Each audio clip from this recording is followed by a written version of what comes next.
मोदी सरकार के 5 साल का पंचनामा फिर से हम आपके पास लाए हैं कि मोदी सरकार ने पिछले 5 साल में क्या काम किए हैं, क्या काम नहीं किए हैं, उन्होंने क्या वादे किए थे और आज 5 साल के बाद उन्होंने उन वादों का क्या हुआ, इस सब का पंचनामा विश्लेषण हम कर रहे हैं। इसी के अंतर्गत हम आज बात करेंगे घोषित आपातकाल क्या है और ये किन परिस्थितियों में है। ये सब के बारे में हमने चर्चा की अन्ना खंदारे से, जो आपातकाल में इमरजेंसी में जब इंदिरा गांधी ने लगाई थी उस वक्त उनको भी जेल में रखा गया था। और उन्होंने 26 जून 1975 में उस वक्त की पंतप्रधान श्रीमती इंदिरा गांधी ने देश में आपातकाल घोषित किया। ये आपातकाल तो संविधान की जो प्रावधान है वो प्रावधान के अनुसार घोषित किया और विपक्षी पार्टी के लोग कार्यकर्ता जो है इनको अरेस्ट करके जेल में डाल दिया था। हमने 75 में कांग्रेस इंदिरा गांधी ने जो ये किए आनी बानी में जेल में हम रहे थे, हमारे दोस्त रहे थे, हमारे सहयोगी कार्यकर्ता रहे थे, उनका सबका अनुभव ये है कि आज के शासन में जिस तरह का काम हो रहा है वो आनी बानी से कोई अलग नहीं है। इसका आधार क्या है आपके पास ये बोलने का? देखिए, यहाँ गौ हत्या का एक विषय आप ले लीजिए। ये गौ हत्या का आरएसएस के, बजरंग दल के या ऐसे हिंदू संगठनों के कार्यकर्ता ये गांव-गांव जाके घूमते थे और कोई मुसलमान उसका संशय के आधार पे, ऐसे कई घटनाएं हुई है देश में कि संशय के आधार पे ये इसने गाय काटी है और उसका मटन फ्रीज में रखा है, ऐसा ये करके आरोप करके ऐसे अनेक लोगों को लोगों ने मिलके मार दिया है। ऐसी घटनाएं, इतनी घटनाएं हुई और मोदी सरकार इसकी कोई सुनवाई नहीं थी। यहाँ अखलाक को जो हाँ, ये उत्तर प्रदेश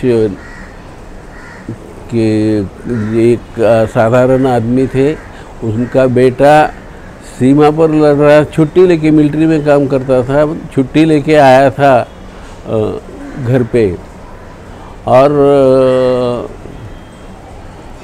उसके सामने लोगों ने जमा होके इनके फ्रीज में गाय का मटन है, गाय काटी है इन्होंने, ऐसा करके वो अखलाक को मार दिया। और उसका समर्थन केंद्रीय मंत्री महेंद्र शर्मा कर रहे थे। उसके बारे में कोई विपक्षी लोगों ने, संगठनों ने, पूरे देश के जो लोकतंत्र मानने वाले लोग हैं उन्होंने मांग करके भी ये मंत्री को हटाया नहीं गया या उसको जवाब भी मांगा नहीं गया। उसका समर्थन आरएसएस और बीजेपी के लोग करते रहे। और ऐसी ही घटना राजस्थान में हाल ही में एक 5-6 महीने पहले बाज़ार में गाय बेचने के लिए या अपनी गाय ले जा रहे थे कुछ मुसलमान लोग, तो रास्ते में पकड़ के उनको इतना पीटा कि उसमें मौत हो गई उन लोगों की। तो ये ऐसी घटनाएं पूरे देश में हो रही है अभी भी। और ये इमरजेंसी में जिस तरह से लोग डरे हुए थे, आज भी वही डर ये लोगों के कब आएगा कोई और ये अल्पसंख्यक और गरीब लोगों को पीटेगा, मारेगा या यहाँ रहना है तो हिंदू बन के ही रहना पड़ेगा, नहीं तो पाकिस्तान चले जाओ, इस तरह की बातें खुलेआम चल रही है। मुख्यमंत्री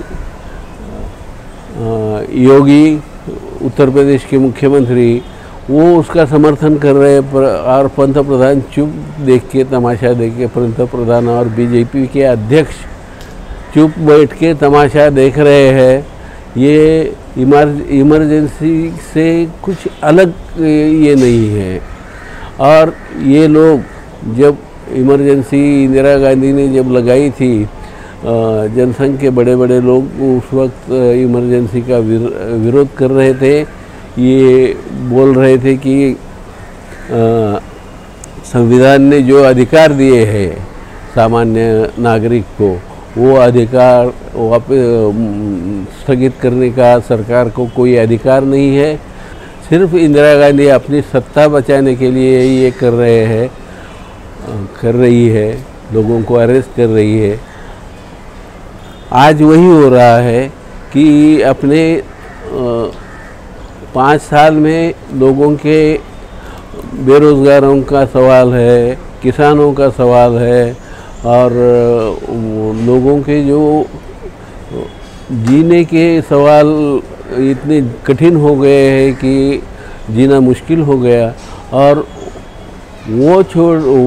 वो लोग उसकी चर्चा ना करें, इसलिए ये अलग अलग बातें सामने ला रहे हैं मोदी, और अपने नाटकीय अंदाज में यहाँ के लोगों को धार्मिक कैसे उन्माद कैसे बढ़े, इस तरह से उचका रहे हैं। ये सब इमरजेंसी की तुलना 75 की इमरजेंसी में जो हो रहा था वही कांड यही अभी भी हो रहा है। और उस वक्त जो बात करते थे स्वतंत्रता, ये स्वातंत्र्य और ये जो मूल्य है संविधान के मूल्य, ये बचाने के लिए हमको लड़ना पड़ेगा, ऐसा बोलते थे। लेकिन वो भी लड़ाई उन्होंने की नहीं है। वो जब इमरजेंसी में आरएसएस के लोगों को अरेस्ट करके जेल में डाला गया था, तो उन्होंने लिखित रूप से माफ़ी मांग के हज़ारों कार्यकर्ता जनसंघ के आरएसएस के बाहर, जेल के बाहर आए और इंदिरा गांधी के 20 कलमी कार्यक्रम और आपातकाल के जो उन्होंने ये किया था, लागू किया था, इमरजेंसी लागू किया था, इमरजेंसी वो बिल्कुल सही है और हम उसका सपोर्ट करते हैं, ऐसा लिखित रूप से अंडरटेकिंग उस वक्त भी दिया था। इससे ये तो जाहिर है कि ये मोदी सरकार और आरएसएस वाले, ये इनको कोई घटना या संविधान या लोकतंत्र से लेना देना नहीं है। उनको यहाँ फिर से एक बार जो सालों से लड़के जो अधिकार लोगों ने लिए हैं, यहाँ की जो परंपरा है कि सब धर्म के लोग यहाँ भाईचारे से रहते हैं, एक साथ मिल के रहते हैं, और ये संस्कृति यहाँ की जो बनी है, ये संस्कृति ये मिलजुल के बनाई गई है, डेवलप हो गई है, उसका लोग उसी तरह से रहते हैं आपस में। लेकिन ये इनको सिर्फ उनके धर्म, हिंदू धर्म का ही यहाँ, और हिंदू धर्म भी कौन सा हिंदू धर्म, पुरोहित शाही जो ब्राह्मणों की चल रही थी परंपरा से, वो पुरोहित शाही फिर से यहाँ स्थापित करने का उनका सपना है आरएसएस वालों का।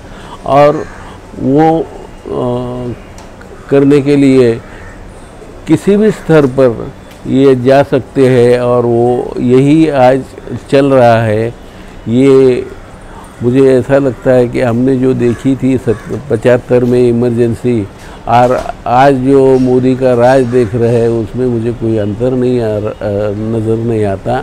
और लोगों को, हमारे जैसे कार्यकर्ताओं ने या जिनको ऐसा लगता है कि इस संविधान ही यहाँ का धर्म है भारत देश का, और उसका प्रचार करने के लिए बाहर निकलना चाहिए किसी भी हालत में। अगर आज एक ऐसे मोड़ पे हमारा लोकतंत्र खड़ा है, ये भाजपा, आरएसएस और मोदी इन्होंने ऐसे मोड़ पे ला के खड़ा किया है कि अगर ये फिर से अगर इनके हाथ में सत्ता आई तो यहाँ का ये लोकतंत्र कहाँ जाएगा, यहाँ का संविधान कहाँ जाएगा, इसका कोई भरोसा नहीं है। और ये जो इमरजेंसी चला रहे हैं ये लोग, इनका विरोध करना चाहिए, इनका निषेध करना चाहिए। और हर एक नागरिक का ये कर्तव्य बनता है कि लोकतंत्र और संविधान बचाने के लिए ये सरकार कभी फिर से वापस ना आए, इसके लिए काम करना ज़रूरी है। जनता का आईना चैनल को देखते रहने के लिए सब्सक्राइब बटन को दबाएं और बाजू में जो बेल आइकन होता है उसे भी दबाएं, जिससे हमारी हर एक वीडियो के बारे में आप लोगों को